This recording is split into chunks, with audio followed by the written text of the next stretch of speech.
All right, everyone. Welcome back to another edition of the Ryan Ripken Show. I am not Ryan Ripken, as you probably can tell. Everyone is out doing their own thing. Ryan and Rocco, I think, are recording an episode of Rip and Rock right now, but we had to talk about this. Let's be honest, we had to talk about this because the Orioles sweepless streak is over. Regular season, that is, of course, because as we all remember last October, it wasn't Orioles got swept by the Rangers. So depending on who you're asked, it's either a sweepless streak ended or it's finally over, as I know a lot of people are annoyed with that. But let's get the thoughts out. I will start with just saying the Baltimore Orioles 1,000% deserve to be swept this series. It was bad. It was really bad. Let's just say it. It was really bad. And I honestly like this. Losing to a 3-run inside the park home run, Little League inside the park home run, it's sad, but you have to laugh at it. You have to laugh at this sucked. This sucked. This really did. This was not a fun series. It felt like the Orioles had a game today where they started to get momentum. They were up 3-0, another rain delay. I will say something right now. I don't know about you guys, but I am absolutely tired of rain delays right now. I never want to see another rain delay again, especially after what we just witnessed. But yeah, it wasn't fun. It wasn't fun at all. And I'm not going to sit here and sugarcoat it and say that the Orioles, they just didn't get them. They went out and tried their best. It was bad. It was really bad, this series. Let's go all the way back, though, and let's start at game number 1. It was pretty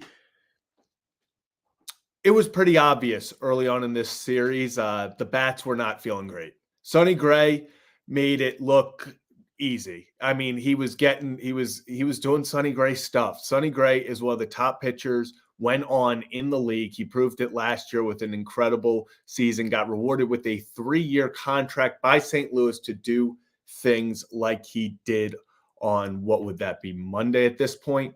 Like he did Monday. Yeah, it sucked. It sucked to watch, obviously, Gunnar Henderson with the home run to break up the no-hitter. But besides that, the bats didn't do much. That was honest. That was actually the only runs the Orioles scored that day. And it wasn't a good series from the offense at all. And I think it made it more frustrating because they felt like there were some positives in there, especially from the pitching staff. Kyle Bradish, game 2. Let's talk game 2 a little bit. Kyle Bradish looked great before the rain delay. He probably goes another inning, obviously. We got Locked On Ravens asking to send him a link. So Kevin, I will send you. I'll send you the invite link. Hold on. Behind the scenes stuff. There we go. Kevin Ostreicher coming in. While we wait for Kevin to join in, I want to talk about Cedric Mullins because I've seen a lot of people talking about Cedric. That last play right there in the 9th, that was bad. That was really bad, but I can't be too upset about it because Cedric's trying to score if the ball gets over his head. Lars Nootbaar made a hell of a catch. Let's not let that get, thrown under the rug. Lars Nootbaar made a hell of a freaking catch there that saved the game from being tied. Kyle Stowers, absolute missile. Love the at-bats Kyle Stowers was taking all series long. He was one of those guys where if he just gets time, you feel like maybe he shows something. In his limited at-bats this series, he proved something. So, and I'm seeing guys, Cedric scores anyway, though. I think so. I agree. I think if he plays it halfway, he still scores anyway. I don't know what happened. I think Cedric legitimately thought the ball dropped because he put his head down. Kevin, I just texted you a link. That would actually be really bad if I didn't. Yeah, Kevin, I just texted you the link.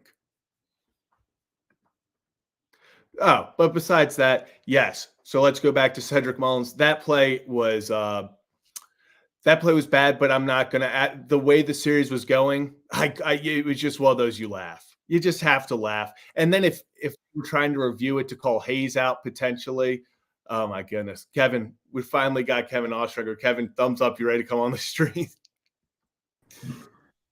Kevin Ostrager. Wow, Cone Air Kevin. I'm loving it. How's it going, Kevin? After that game, I had to go take a cleanse swim and just clear my mind. I mean, it feels weird to say the Orioles were swept, and I've heard you talking low before. I mean, they did deserve it. I never want to see a rain delay again, too. It's just please. It was such a weird series. Like the offense was not great. It just felt like it was coming from honestly that first rain delay, and yeah, it's just I'm in a little bit of shock, to be honest. But with how inconsistent the offense has been at times this year, they've been going through a couple of stretches where they've need to reset. But we've said that a lot this year.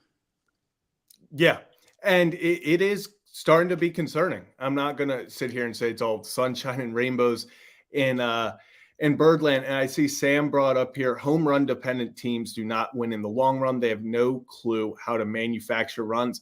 And this is something I've been saying for a few weeks now. The Orioles are way too dependent right now on the long ball, and especially the Gunnar Henderson long ball. In recent games, it felt like that was their only offense. And it is frustrating. You see even simple things like times where the Orioles can't lay a bunt down, and you're like, man, how can we not just move a runner over? Simple things. It does feel like this team is missing a little bit of what made them special last year, and that was just finding ways to scrape across the random run by playing small ball when needed. And it's been a struggle this year. It really has been. I know I've seen stuff, Hyde never lets them steal. I don't think that's on Hyde. I think, that's different things. Players not getting on as much. Different players, Jorge and Cedric, obviously. With Cedric not going on as much recently, he has less opportunities. But Kevin, I guess maybe let's talk. There's not many positives to take away from this series, but things like Kyle Bradish, I was getting into that a little bit. That's what makes the rain delays so much more annoying, is that it felt like Kyle Bradish was looking like Kyle Bradish. And he even said in his post-game interview, that was what he fought to get back to, was he wanted to feel like that Kyle Bradish. And then, of course, it finally happens. We get a rain delay when he's mowing down guys. And, it throws everybody off. And obviously when you have a game suspended and you end up playing the next day, you're not going to send them back out there, right? You have to go with your bullpen. I know there were some people were very up in arms about some of the decisions over the course of the week, or the weekend. It feels like the weekend already, but over the course of the week. But we saw Kyle Bradish be Kyle Bradish, but that's, it's unfortunate, but it's so far down on the storyline list here. Gunnar continues to do Gunnar things, but it's so far down on the storyline list here. And to your point, we've talked about how this is a power offense, right? That's their identity. They're not going to shy away from that. Having the ability to hit the long ball like they do is awesome. But when you get runners in scoring position, you have to capitalize consistently, and no team is going to do it perfectly. No team is going to hit every single runner in on every single opportunity they get, but it does feel like it's been a little inconsistent. Now, it's something that's going to have to get figured out. We are in May, so with the hitters they have, you hope that it can happen sooner rather than later. I'm not in pure panic, tear the team down mode. I don't think anybody should be there, but you do have to acknowledge what's going on and what has been going on for a little while now, which is, look, this is a great offense, but the inconsistencies, when Bradish goes out there, and again, we don't know what would have happened if the rain delay didn't happen, if the game didn't get suspended. It's just, that's why the sweep feels so weird, because we had to play 2 games today and everything happened. But the positives, I think, just get pushed down here because, one, the Orioles haven't gotten swept in so long.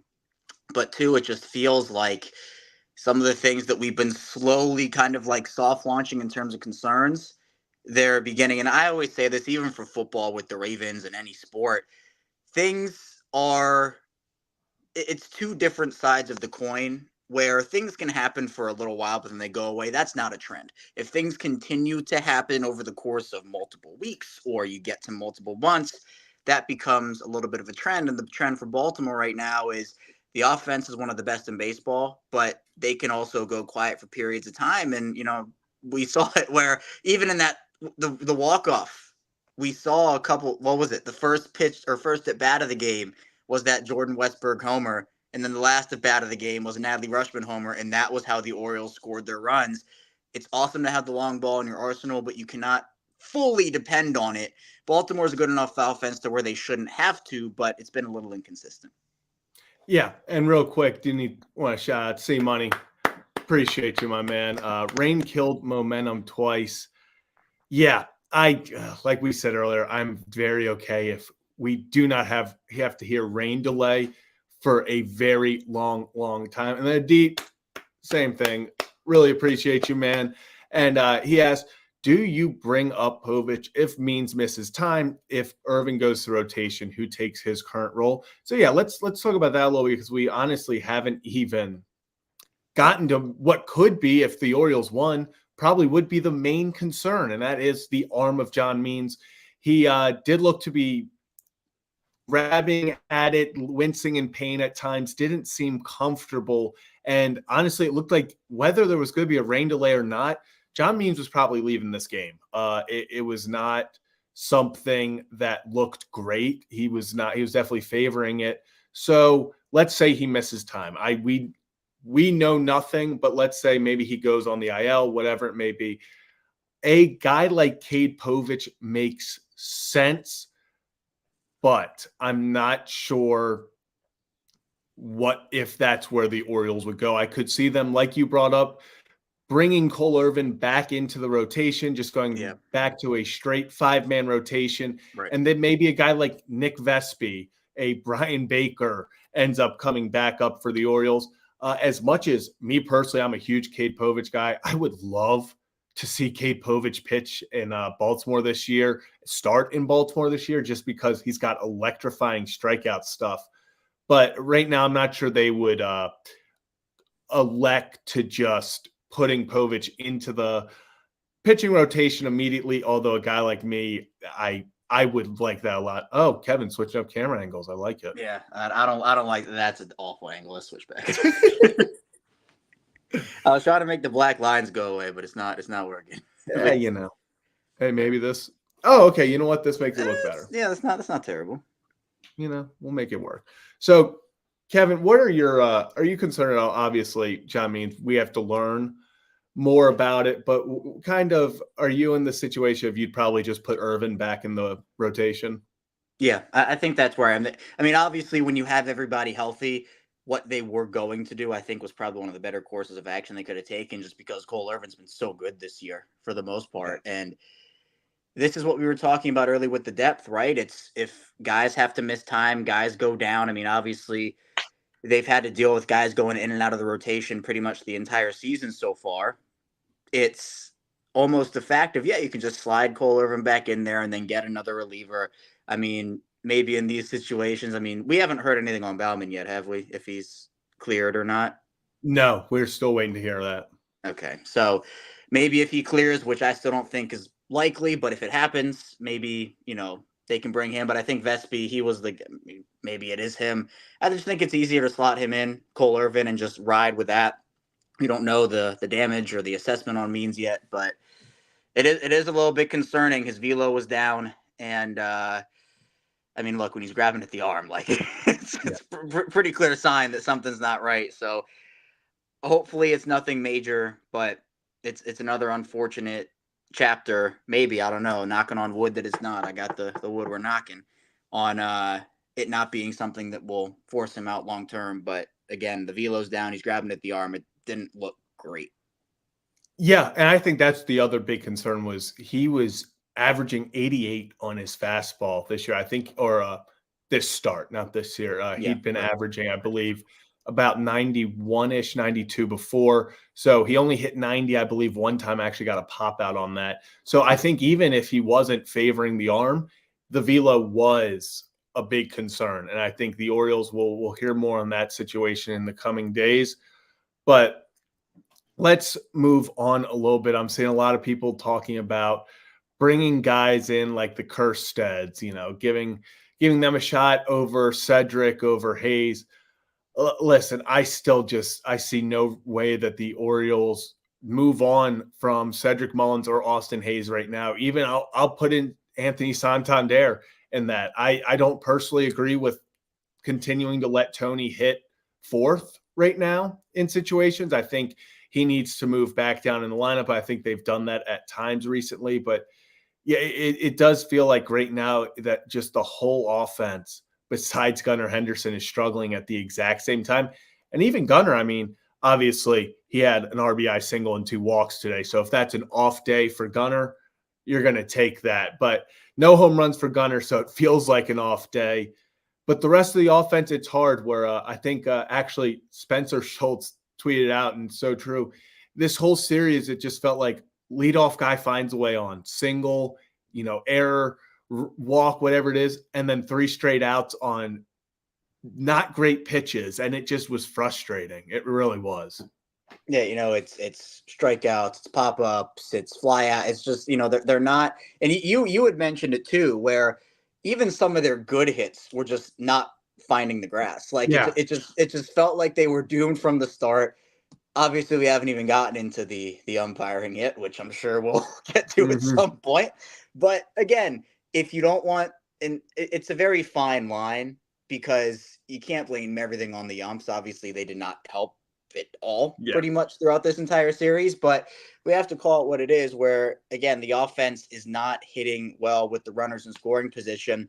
And despite how good the Orioles are power wise, you're not going to average 5 homers a game. You're not going to average 4 or even 3, right? The long ball helps. It's not a sustainable. It helps, but it's not sustainable. So to me, they have to figure that out. And just, I don't know where it starts, because we know this offense is one of the best in baseball, but they're not playing like it right now outside of some of the power that they have. So in the long run, I think they will be fine, but they're not playing up to their standard right now, and it cost them 3 wins. It's cost them multiple wins. Now, the record is still fine. It's not a concern for me long term, again, as I said, but it's disappointing, and a lot of guys are just really, really struggling. I mean, Mullins is struggling. It's unfortunate. You mentioned Santander. I think there might have to be a couple lineup adjustments here by Brandon Hyde, but at the end of the day, the Orioles have so much depth to, it's like, all right, go back to the trends. This is a trend. The trend, these guys are struggling. Struggles happen, slumps happen, guys break out of them, but it doesn't help in the present day doesn't mean they're not in them right now. Yeah. And you talking about some of the best balls, not finding green grass. Kyle Stowers' double play at the end, the incredible catch by Nootbaar, then doubling up Mullins, had a 6.610 expected batting average. So 61% of the time they expect that to be some sort of extra base hit. It was hit 101.4 miles per hour off of the bat. It was just unfortunate. It felt like this whole series was just, how can the Orioles find a way not to win this game? It never felt like they were getting beat. It just felt like simple things like the low league inside the park home run. I don't know what was happening with the infield, but Gunnar Henderson error. Nolan Arenado back-to-back plays with an error. I don't think I literally audibly said, I don't think that's ever happened before after the second one. Like, I was so confused. I was like, Nolan Arenado botches 2 straight balls to him. Something was going on in the infield today because both teams were having issues. So that sucks. But, I guess let's get into the umps before we get into the next series, because I want to look ahead a little bit, but I do want to talk a 30-minute conversation considering how much they had an impact on this series. Oh my God. Those umpires, it was, I don't know. I don't even really have words for it. It's frustrating as a fan. Like, obviously, do the Orioles win the series with different umpires? Probably not. Orioles played horrible this whole series. They deserve to get swept. Yeah. But man, is it even more frustrating when the Orioles feel like they can do no right, and then the umps, it feels like they can do no right. Obviously, the big one is, and I see people talk about it in the comments, the big one is the blatant strike three before the home run that Dean Kramer gave up. I mean, that's a game changer. That's if that home run doesn't get allowed, the Orioles win. Mathematically, the Orioles win. Now, obviously, we don't know what would have happened actually after that if that was called strike three, but it was just it was bad. It was bad. Can't blame them for it, the umps, but it definitely did not help when you're watching the Orioles struggle to do anything right. And then you're like, even when they make a good pitch, they take a pitch, it's just getting called a strike, even if it's not. I I mean, at the end of the day, as a team, if you don't want the umps to impact the game, then you score enough runs to not let them impact the game. So you don't want to blame them, but at the same time, it's like they're making calls that are just these crazy swings, and it's like 3 runs disallowed is a big deal, or a run, even a run here Yeah. or there, that's a big deal. So we can say, all right, yeah, just don't let the umps impact the game, play better. But it's a combination of that. Did the Orioles play well enough to win one of those games? I mean, it wasn't their series, and Yeah. they themselves dug themselves in holes. They themselves didn't knock runners in, giving up all this, that, and that, the other. But to say that the umps had absolutely no bearing, it's like any sport, right? An Yeah. ump can make a call, a referee can make a call, and it can impact the flow of the game. Now, as a team and as a player, as a coach, you have to adapt to that because it's not changing. Sometimes it's not even changing if it goes to replay, which is crazy enough. Some of the calls we've seen this year, but it was not a great series for the Orioles. It also was not a great series for the umpires. And it's a combination of the offense didn't play well enough, and we can all acknowledge that and admit that. But the umps had some serious swings in this series that you could say dictated a couple of things. Yeah, and I do want to bring this up. Where did Joe? I thought the exact same thing. The way the series was going, when they were like, "Oh, now they're challenging to see if Austin Hayes left early," I was like, "Oh my God, the streak is ending on a challenge triple play." Like it really just felt like everything that could possibly go against the Orioles was going against the Orioles. So yeah, my biggest advice though right now, throw it out. You know, it sucks. These past 10 games really have sucked. I think obviously below 500 the last 10 games. I want to say they're like 4-6. That seems to add up something along those lines. I just seen it yesterday, but don't have it after the 2 games today. Shante, really appreciate it. Well, I appreciate you said they're not timing their hits. They're swinging aggressively and not taking enough walks. I think I'm more concerned with the bullpen. I feel like every time the Orioles get a lead, it gets diminished. Yeah, let's talk about a little bit. Yeah, kind of what we talked about before. I don't know why the Orioles are so aggressive at the plate right now because it's kind of there's something. If we want to talk about something that I'm concerned about, and I'm not when I say concerned sky's not falling. But I think the biggest thing offensively that I'm concerned about, it's not they're fouling, missing balls, stuff like that, is they're having bad at bats. We saw even throughout this series, I think there was a stat where like 15 or 16 times over the past 2 games, so like today and yesterday, where the Orioles had an at bat of 3 pitches or less and it ended in an Yeah. out. And that's just you're not going to get to the underbelly of the bullpen all series. Kevin Brown and them talked about if you want to beat this Cardinals team, you got to get to the beginning of their bullpen. The beginning of their bullpen is where you'll get a bunch of runs. The back end is really good. And it just felt like the Orioles could not find a way to take pitches. They couldn't get good at bats.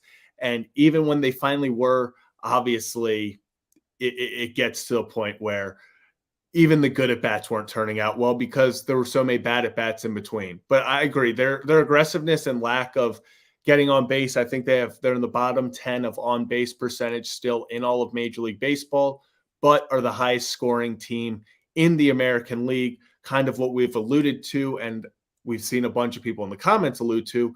This is a home run or bust team right now. They want to win by the long ball.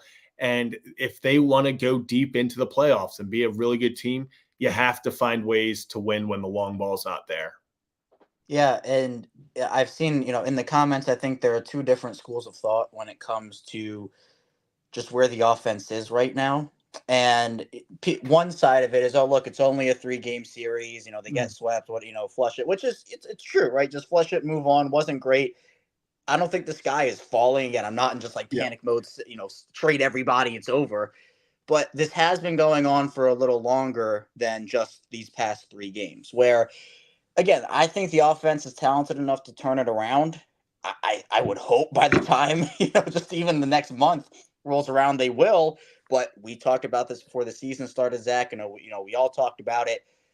That June coming up is not going to be kind in terms of the. Can you pull up who they're playing in June quickly? Because I Yeah. forget the exact magnitude of it, but isn't it like they have one off day or like 2 off days the entire month or something, like something crazy, Yep. and they're playing A all these singular off potential day. playoff teams? Yeah, it's, to me, I think just everybody outside of Gunnar is pressing. I think they understand what's going on. They know that they can hit the ball out of the park, but they're not hitting well enough with runners in scoring position. I think that's why we're seeing so many bad at bats, is because they're, especially when guys get on, they're pressing a little bit, and Mm-hmm. it's all you need is take a deep breath, relax. It's a lot easier for you and I to sit here and say that, Zach, instead of actually be going up to the plate and doing it. But the Orioles offense, I'm going to maintain that they're talented, but I'm also going to maintain that they're not living up to the expectations a lot of people had for them in this past little stretch here, where it goes back to, again, the Toronto walk-off we talked about, et cetera, et cetera. They're not hitting up to their potential, and I think it's worrying a lot of people. So I'm not saying the sky is falling right now, but I think we can acknowledge the offense has to hit a little better when guys get on, because it's killing them. And then I think they understand the opportunities are missed. They try to press even more, and it's just an entire cycle that helps no one. Yeah, it helps no one. And here, if you look up, we have the June schedule. So they play Tampa to start off, then 4 against Toronto, 4 against Tampa, 3 against Atlanta, 3 against Philly, 3 against New York, 3 against Houston, 3 against Cleveland, and 4 against Texas, the defending champs. If there was ever a time you wanted to be playing your best ball, it's going to be in June if you're the Baltimore Orioles. So they got 9 days to figure that out and get going. But yeah, they are in a streak of 43 games in 45 days. And I'm not going to sit here and say, hey, like you said, Kevin, hey, this is just don't worry about it. We move on. There's stuff to be worried about with this team, but does that mean that they aren't still a great team? No. The sky's not falling. This team is still a great team, but there are things that they need to work on, because if they play like they did against St. Louis, they're going to lose a lot of ball games this year, and they're not going to make it very deep into the postseason. So there is a give and go with, yes, it sucks that they lost and they have to do better, but the track record has shown that the Orioles, these players have been able to bounce back. Now it's just, can they bounce back? Can they do that? And do changes need to be made if there are some players who aren't carrying their weight? Right. And I think when you talk about sports, there's always some sort of a loyalty factor, and you trust your guys. A lot of people are talking about Mullins right now, and he hasn't hit well. I mean, we can all acknowledge he has not hit well, and it's been a really, really tough year for him for the most part. Santander's not hitting super well right now, right? A lot of these guys are in slumps, or they're not performing, or they're not getting their Jordan Westberg on, and they're not producing. It's Yep. just it hasn't worked. So when you're the Orioles, and look, their window is long. Their window is really long. It extends very far into the future.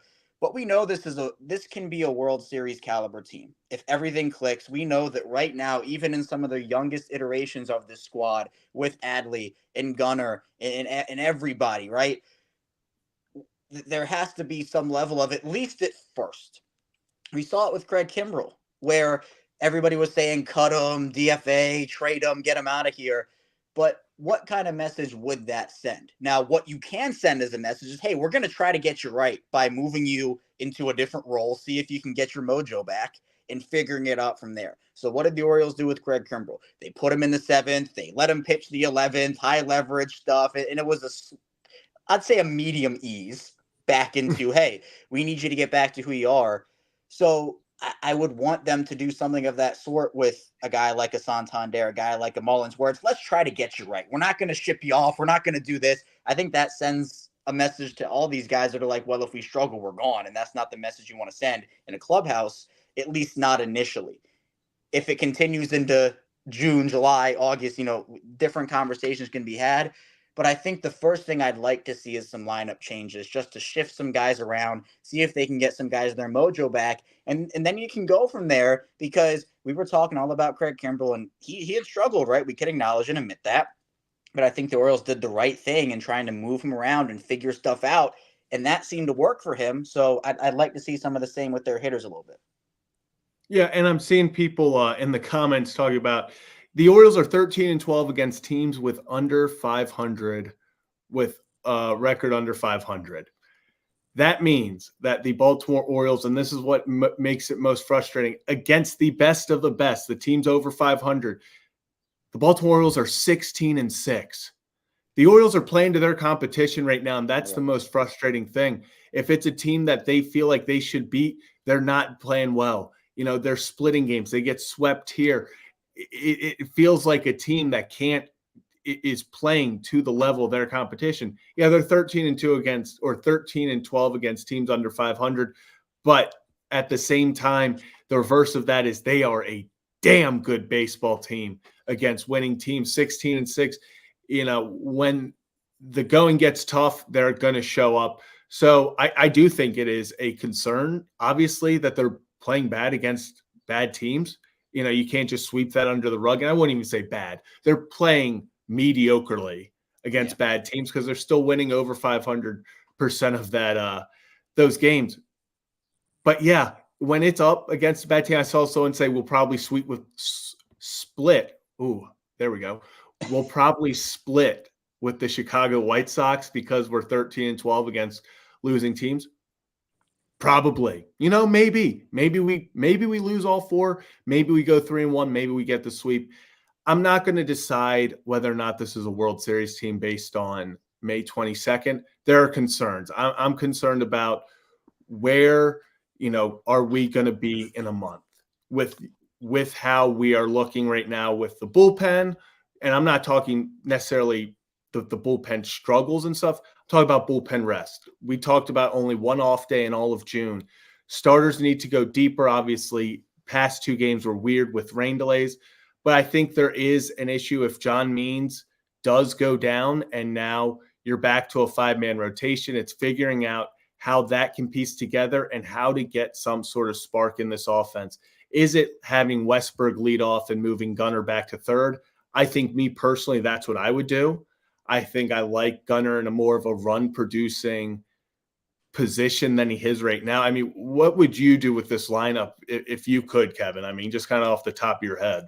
Yeah, I'd try to move Gunnar down a little bit, and then I like Westy in a general full-time leadoff role from now. I mean, look, Gunnar leadoff homers are awesome. The vibes are electric, but I'd rather, if you can get 1 or 2 guys on before he gets up in the lineup, whether it's cleanup or you're batting him wherever, just down a little bit. I'd trade the vibes of a leadoff homer for a 3-run shot or a 2-run shot or whatever it is. It gives you more runs, and the Orioles are hurting a little bit for runs right now, at least in the inconsistency profile, where Westy, we know that he can get on base, and we know that he's a guy that, in that circle of trust, I mean, I still put him in there. He's all year he's been doing a lot of good things, and I think putting him in the leadoff spot, I think moving Santander down a little bit just to, again, try to find his mojo, maybe rotating the outfielders a little more, giving guys a little more rest in that outfield. You have a lot of depth there. I'd try to use it a lot more. So it's just about trying to break these guys out of slumps. But there was a really good comment. I'm trying to find it. Here from Marcus. Can I actually show this? I don't know if I can. Is No, it a I don't know how tweet to do or? it. No, I don't know how to do it. It says from Marcus, he said the other teams are giving their best. Forget about that. We have the target on our backs, meaning the Orioles do. The Orioles last year were quote unquote like the underrated team, right? They came out of nowhere and they hit their stride, and everyone's like, oh, we were expecting the Orioles to be kind of good, but we weren't expecting them to be this good in AL East and whatever. Whereas now the year is the Orioles are getting the best shot of everybody because people understand that, yeah, maybe they got swept by Texas, but this is a really good ball club. And it's not just they're the young guys and it's okay. You have to, even with the target on your back, you have to play well. And every team should be giving their all against every single club. But there is a shift almost. I mean, not to to bring basketball into it and the Nuggets, but I do it when I can. Jamal Murray talked about it when the Nuggets were eliminated from the playoffs the other day, where he's like, we just had a different mentality this year. Where last year, before they won the championship, they were the hunter. They were going after everybody, right? They had that chip on their shoulder, and the Orioles should still have that. They haven't won anything yet, but there Yeah. is a shift from being the hunter to the hunted. And I think the Orioles are in both hunter and hunted mode, where there is a target on their back because they're a good team, but they also haven't won anything, so they have to be hungry. And teams aren't just going to lie down. I mean, no team does. The Cardinals, come September, we're going to be talking about them as a playoff team. I wouldn't bet on that, but you still have to play your best baseball because you can have series like this, and then with how tight the AL is going to be this year, the AL East. I mean, at this point, it looks like it's going to come down between the Orioles and the Yankees all the way down to the end of September. You got to play your best ball. So there is a transition. It's a young team. They're trying to figure stuff out, but at the end of the day, we know they're good and we know they're better. At least the offense, we know they're better than they've been performing with runners in scoring position. So again, I think the Orioles in the long haul will be fine, but it doesn't minimize, some of the emotions and some of the trends we're seeing right now, because those have to improve. And I think that, nobody's afraid to say that, but I'm also not afraid to say that I still believe in this team, even though it has been a rough stretch here for the offense in particular. There's been some bullpen struggles here and there too, but this starting rotation for the most part is, even with Corbin Burns, these guys have been super consistent for most of the season. Not every single start, obviously, but I've been blown away by those guys, and hopefully the offense and the bullpen can follow up behind them with more consistency. Yeah, and I see people talking about, the Yankees and stuff. I just looked up at this point last year, the Orioles were 4.5 games behind the Tampa Bay Rays. The Tampa Bay Rays that were handed the AL East title on April 20th last year, April 15th, after they started 13-0. That was the team to beat. It was over. They were going to the World Series, and then it all crashed down. It's a long season, and yeah, this is definitely a rough spot for the Orioles. They are not playing good ball the last 10 games, and in fact, it sucks because if you look back at it, everyone looks at the St. Louis Cardinals record. They've won now 7 of their last 10, I believe. I know it was 5 of 7 coming into this game, so my math, that's like 8 of last 10, 7 of last 10. This team was hot. They were averaging over 6 runs a game over the past 10 games. The Cardinals, we found at a very bad time. I want people to understand that this team was coming in and they were feeling it. They were feeling good for the first time in about a year. The St. Louis Cardinals were playing in rhythm. Their pitching was doing well. The bats were hot. So we caught them at a bad time. And then the Orioles played really bad baseball. And what does that add up to? You get swept. So am I concerned about certain things? Yeah. What's my concern level on? A 3, a 4. There's a lot of things that I think they need to look at. I think there's a lot of things that could need improvement, but they're not things that I haven't seen players be capable of doing. We've seen Adley improve his on base percentage. We've seen him be a leader in that category. So I'm not concerned about him not getting as many walks right now. Those are going to come. Gunnar obviously is Gunnar Henderson. He's doing insane. I think guys heat back up. It just sucks that everyone seems to be playing their worst baseball right now, hitting wise, at the same time. So, it's a tough one, but the focus right now is to go take at least 3 or 4 in Chicago. And I I don't even want to know what the reaction would be if they even, take 2 or 4 Split. against A Chicago. split, Split would yeah. even be, I think we'd probably get a bunch of angry people. And it's just about finding a rhythm. And you talk about like a get back series, a get right series, like Chicago should be that team where you can't not take a team seriously because either they haven't performed well, and we know those fighting Gavin Sheets, they'll be fighting. So Oh, yeah. at this point, the Orioles, this, I mean, hopefully the sweep will wake them up. Essentially, is what I've kind of come to a conclusion. Is where you try to find positives. There were not many in this No. series at all, but hopefully getting swept will wake them up, and they'll at least, as you said, Zach, take the 3 or 4 from Chicago. And I think they need to. It's been a weird couple of weeks with this offense, and I think being able to get on Chicago's pitching early, get deep into their bullpen, and not just get on them with the long ball, right? Drive in guys, get 2 on, and drive them in with a double or a triple, or see the ball well, get on base with a walk, even just not as many of these weird 2-0 counts, and then the rest of the at bat is just thrown away. You're getting down 0-2, and you're pressing at that point. There are little things that can be cleaned up, and obviously Ryan can attest and speak to those more than we can, just in terms of little adjustments you can make when you're slumping, just from a in the batter's box perspective. But I still think this offense is talented, and they need to show it against Chicago. They need to show that it's not going to be these weird like 2 or 3 or 4 run games, and then everything, because the starting pitching is giving them, for the most part, games that if the Orioles offense plays up to what we know they can, the Orioles should be winning most of these games based off how the starters have performed this year. The bullpen, I know there have been a lot of great stretches and a lot of not so great stretches, but I just want to see consistency. It's 2 or 3. Your bullpen and your offense has not been consistent for the year. The starting pitching has been. I'd like to see at least one of those become more consistent, and then I think a lot of people will be feeling a lot better. Yeah. And I see someone saying, where's Ryan? He and Rock are finishing up doing stuff for Rip and Rock right now. But we decided that we still needed to talk about this Orioles series because, let's be honest, Kevin, people have a lot to say about this series. And speaking of that, first, if you're new to the channel, like and subscribe.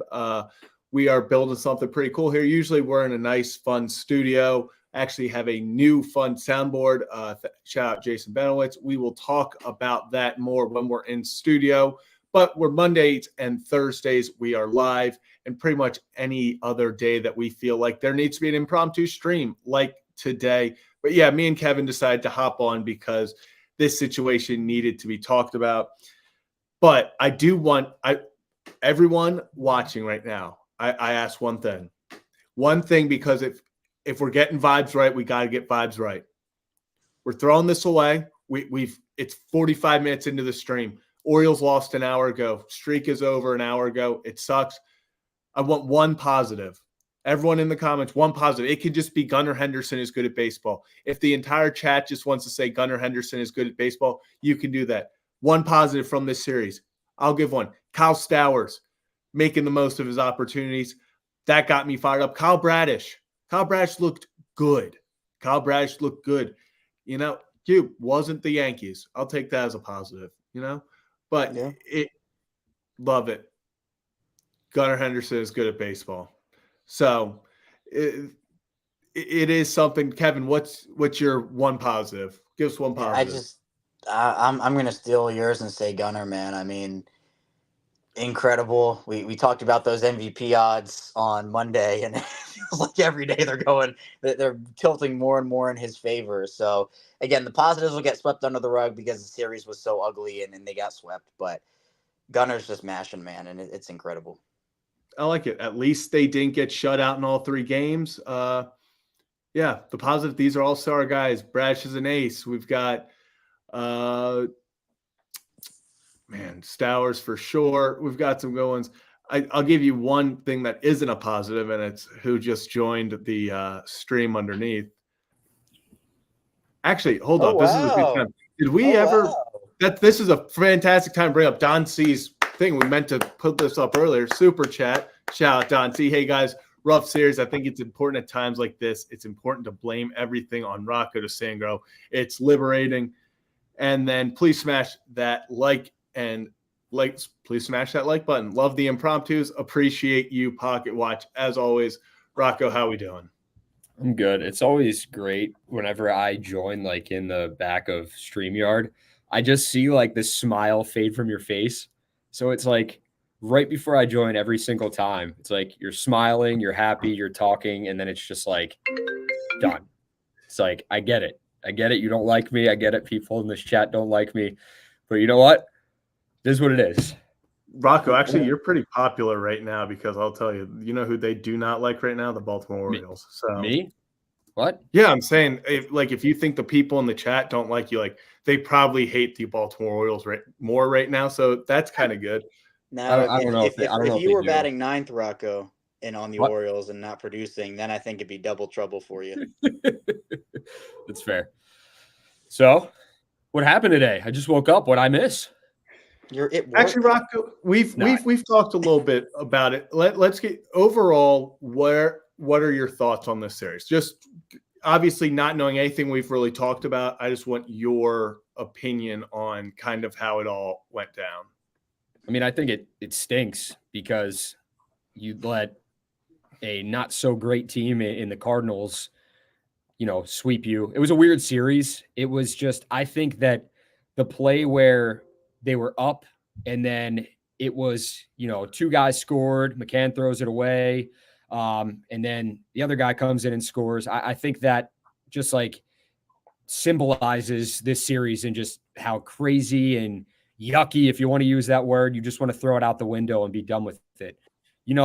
People have every right to feel upset. I know it's 162 game season, but fans have the right to be ticked off. They do. It was just not Orioles baseball or the way fans expect them to be playing. New series right around the corner, 4-game series against the White Sox, and they should beat up on Chicago because looking at their run differential and how bad they've been, I know Rip's boy is Gavin Sheets. They're really good friends. Don't want to talk too bad about them, but they're minus 100 run differential right now. So this could be okay. The series is done. I don't want to call it a distraction or whatever it was, but it was talked about. We talked about it in media.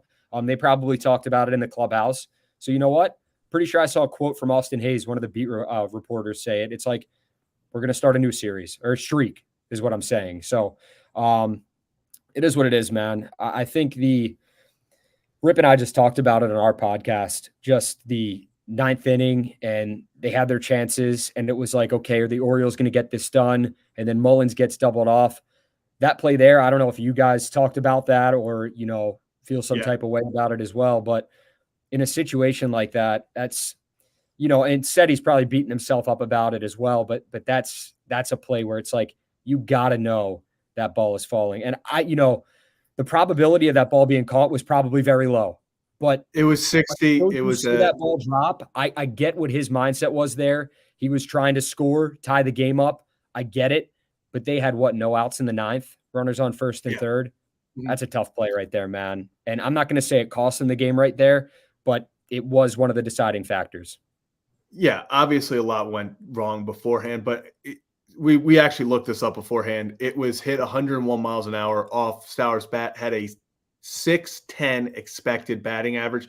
I think, and this is just from looking at the actual runner's angle and meaning that saw Hayes and Seti, I think Seti thought it got by him because Newbar threw his arm up and Seti put his head down and took off. And I think he legitimately thought Lars missed it. Like you said, Seti's going to be beating himself up. But how about we bring on the guy who can speak more from experience on just the grind of the season, all of that, and tell us the O's are fine. Ryan Ripken, welcome to the show. Yeah, thanks for keeping me in the back, in the darkness for the whole time while Rocco just spieled. And if we're going to take over the show, you can't let Ryan in the show. Yeah, that is on me. So what do we want to talk about here? Just go on a little rant, Ryan. Take it away. Rant? I don't know if I'm going to rant here. A spiel. Give us your thoughts. Oh, you want some thoughts? Yeah, you know what, Cube? This is what a recurring guest feels like. So this is what Rocco feels like, and this is neat. Rocco wants to kill me. We just spent too much time with each other. But hey, new Rip and Rock coming out tomorrow, by the way. It was good timing. Look, I meant it with my tweet. Like, the O's are fine, but this is where, if you like adult beverages, and I love tequila, big fan of tequila, if you follow me, I'm going to have some of tequila tonight. And if I'm a player, I'm throwing a couple back and you move on, because nothing was good about this series.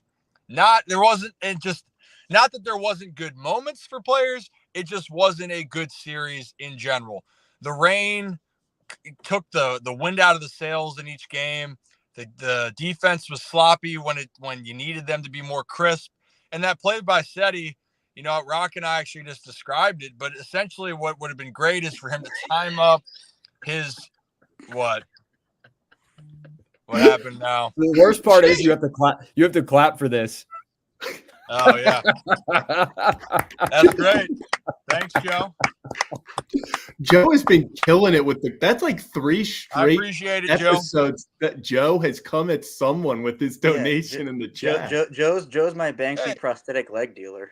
Hey, you know what? Hey, it's all good, Joe. If we put our 3 hairlines together, mine, yours, and Zach's, I think we could land a plane, maybe 2 planes on top of our foreheads combined. Kevin. I mean, Kevin's got a great head of hair. Mine is crooked right now. I've been trying to fix it. I mean, It looks better when I don't have it slanted up. But you know what? I'll be honest, guys. And again, this is the Ryan Ripken Show. I could give a fook what my hairline is nowadays. And that's honestly kind of how I feel about the series. You move on. Like, it stinks. It sucks.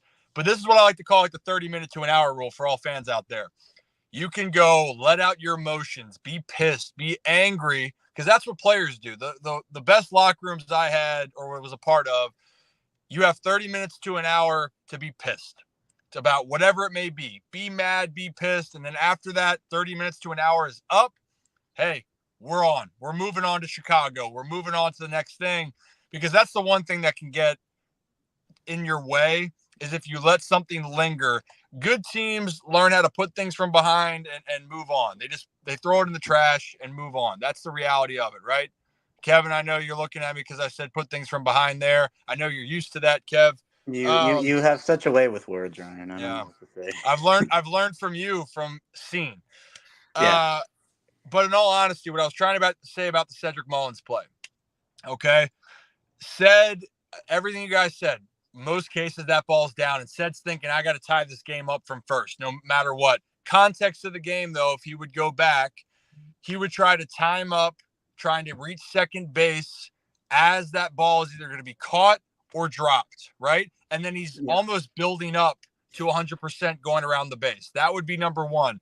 And number 2, realizing, yes, you want to tie the game, but if he only gets the third and it's second and third and you have Gunnar Henderson coming up in the top of the order, you're going to get 3 cracks at taking the lead or tying the game. So context there matters. And worst case, then you cut back to first base. It's an unfortunate situation. Seti's usually very good instinctually. Hell of a play by Nootbaar. Like, really, give the dude credit. Like, that ball was smoked. Shout out Stowers. I hope he gets some more opportunities because I thought he swung the bat really well. But that's the reality of it. And this isn't, again, it's not me. I think the O's are fine. Yes, I certainly do. But the next part, which is a great team, is dealing with adversity early on. You just got swept. Hey, congratulations on a great 2-year stretch of not getting swept. Now go start another streak against the White Sox. That has to be the mentality. And we'll save it for a different time, Rock. We go into, like, if we look at the numbers with the team, there's a lot more positives that we lead on to. And we just did, Rock, how many teams that were over 500 that were playing below 500 ball in their last 10 games? We just did a list of it. It's like the Braves, the Cubs, the Brewers. Bring it up right now if you'd like. Yeah, bring it up. Talking about in the last 10. Okay. You got the Orioles. You have the but you're talking about above 500 teams, Rip? Yeah, above 500 teams. And then Texas is a game below, but Texas Orioles, is like, you got the Twins, You have the Rangers are one below 500. They're 2-8 in their last 10. Then you have the Braves. The Brewers are 5-5. The Cubs are 4-6. The Padres, they're one game below 500. They're 4-6. I mean, yeah, if that's what you're asking. I just want to put we talked about it with And what are the Cardinals now? What are the Cardinals? The Cardinals are 8-2. They're on a 3-game win streak. There it is. Told you, Kevin. Kevin, there it is. I was trying to do math really quickly in my head, and I couldn't for a long time. But I knew it was 7 or 8 wins in their last 10 for the Cards. They're a hot team, averaging over 6 runs a game. So context matters here, right? It just stinks when, Rocco, you talked about it. The Cardinals were not a good home team, right, going into the series. And then they find ways to squeak it out. But overall, that's just the way the cookie crumbles. Kevin, you know what I mean by cookie crumbles, specifically movie? I know the cereal. Okay. Rocco, go ahead, because I'm gonna get mad at Kevin. Go ahead, Rocco. All right. Rip, I mean, I asked you about this just about 10, 15 minutes ago. Mm-hmm. I feel like the fan base, for the most part, seeing the reaction on social media, their biggest concern right now with the Orioles is the bullpen. We brought up the numbers, and, I get the knee-jerk reactions, and I get, there's been some situations where you're like, what is going on? But I feel like there are many out there that think this is one of the worst bullpens in baseball. And that's just simply not the case with, we don't just stat watch. We're watching the games. We're seeing what they do as well. And it is frustrating when you have a closer or a middle reliever come in, you have the lead, your starter puts a good start together, and then the game, snap of your fingers, it's gone. It's understandable. But in looking at the numbers, this is, where'd you go, Rip? He's gone. All right. Well, keep going. Looking at the numbers before, or I think it was after last night's game, or before the delay happened. I just want to bring up some numbers just to rattle off, because I feel like people are looking and they're like, this bullpen stinks. They're not great. We can't win a World Series with them. And then I'm going to ask you that question after this, Rip. But ERA, these are the categories that they're top 10 in right now. And this was last night, okay? So I don't know. Those numbers obviously changed today with everything. But ERA, they were 6th. Win percentage, they were 5th. Wins, they were 6th. Losses, 2nd. And that's in a good way. Saves tied for 6th. Innings pitched, 2nd fewest. Hits 1st. Runs 3rd. Earned runs 3rd. Home runs tied for 7th. Walks 5th. Hit by pitch tied for 3rd. Strikeout 6th. Whip is tied for 4th. And strikes to walk ratio, they're 6th. And that's per StatMuse. And that was last night. So we're not looking at a god-awful bullpen right here. We're looking at a bullpen that, okay, maybe at the deadline, they do add another arm. It's kind of a wait-and-see thing, because you talked about earlier, Rip, with the injuries, with, what could happen down the line. Maybe they're looking at the deadline and they're like, okay, we do need another arm. It's like, we are still in May. We're looking at that. They're not, making a playoff push right now. Obviously, they're trying to win as many games as possible to make that playoff push, but it's a long season, 162 games. So couldn't they potentially add some talent to the bullpen? Absolutely. But that's my question to you. Do they need another arm? Do you feel confident that this bullpen right now, Zach, Kevin, this could go for you as well, with what they have, can win them a World Series down the line? I mean, I will say, Rip, after this we'll get. I will say, me personally, I think they need one more piece. And I've said this before. I don't think it necessarily needs to be that shut down closer. Boom, he's in. You give up a bunch of top prospects. You go get the top guy. You go get a Mason Miller type guy, a Presley type guy. Although the Astros are playing good ball now, don't know if they'd move on from Presley anymore. A Helsley, the Cardinals fans, I've seen them talk about Helsley a lot, potentially getting traded. I don't know if you need to go get the guy type, but I think the Orioles will make a trade for someone who can pitch in the 7th, 8th inning. Whether it's, I've said before, more of a Shintaro Fujinami trade where it's a few weeks prior to the trade deadline, not necessarily against the line. They go out and make the last second deal, big splash. I could see them getting a guy early July, late June, if they feel like the bullpen needs it, especially after that stretch of they finish up 43 games in 45 days. We talk about reevaluating players more towards the middle of the season. That's going to show you a lot of where this bullpen is. And it might not be that you're concerned about how they're pitching. It might be that, hey, a lot of these guys got way more innings on them than they should at this point. We need people to come help at least the rest part of the bullpen. C-Money, you're the man. And Rip, you can touch on this, allude to this, because we just talked about this as well. Last year with the O's, you knew what you were getting before Felix Bautista's injury. You knew that Cano was going to come in as a setup guy and Bautista was going to come in and shut it down. And that's why those two guys were all-stars, because they were phenomenal. They were a great 1-2 punch to have in the bullpen. Now, I agree with C-Money. It's the roles you feel like you're watching and you don't know who's going to come in at any given time. You don't know what the roles are. And Rip, can you kind of talk about this a little bit more? Yes, I would love to discuss it more. I don't know if you guys can even see my face with C-Money's thing. Thank you, C-Money. Take it down. Yeah. And maybe, yeah. Put you on the main one. Yeah, I was going to say, well, I mean, you can, but I thought, can someone slide me over, Zach? Yeah. Cinnamon, thank you. Thank you. Good kid. Good kid.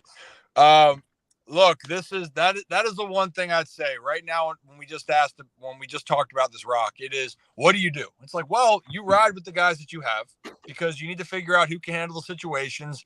They've done a great job.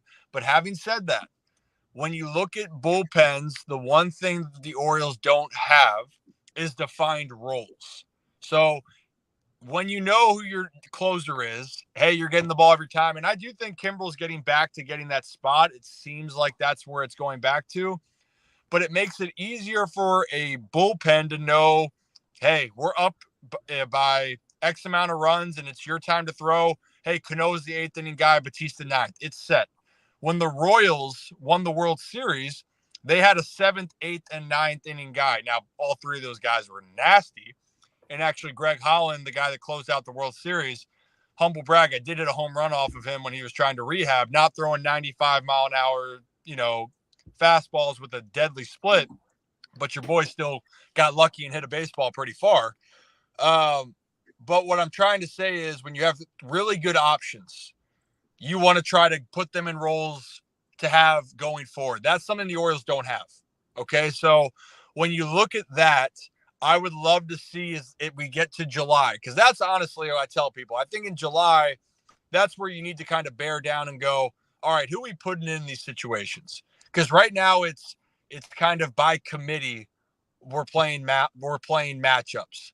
So I would personally love to see the Orioles have Cano stay in a setup position. If Kimbrel's going to be your 9th inning guy, or have some other guy that you know is going to be in that position. I know that's not the Orioles' philosophy with the bullpen. Hyde likes to play a lot of matchups, but I do think that alleviates a lot of stress. It alleviates a lot of unpredictability. And especially for players, it's easier to know what you need to do when you know what your role is going to be. But the Orioles have done a great job of knowing, hey, we could throw you any of our guys, it seems like, in the 7th inning or later.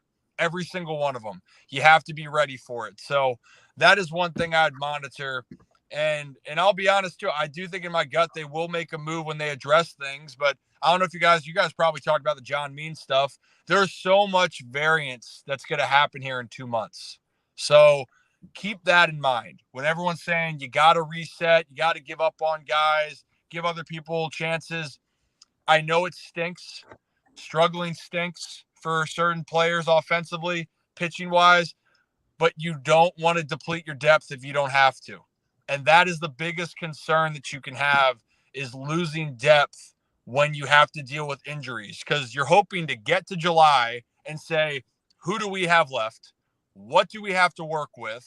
And then from there, you go, let's go and attack this accordingly. Because if Means is out, well, if Means is out, how long is he out? Does it give Cade Povich an opportunity to come up and pitch?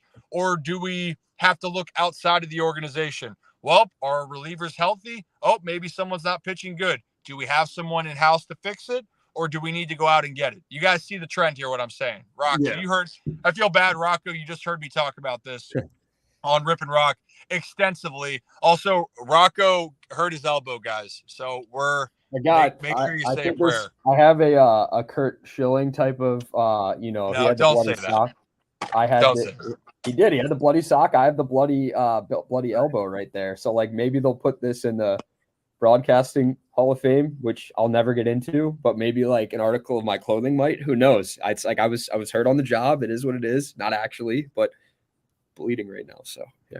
Wow. Think anyone would. Maybe, I guess that ends your chance of being the Orioles bullpen help. If you got the ketchup sock. And the other part too. Also, this is why, besides that Rocco's going to make a recovery, we hope, is that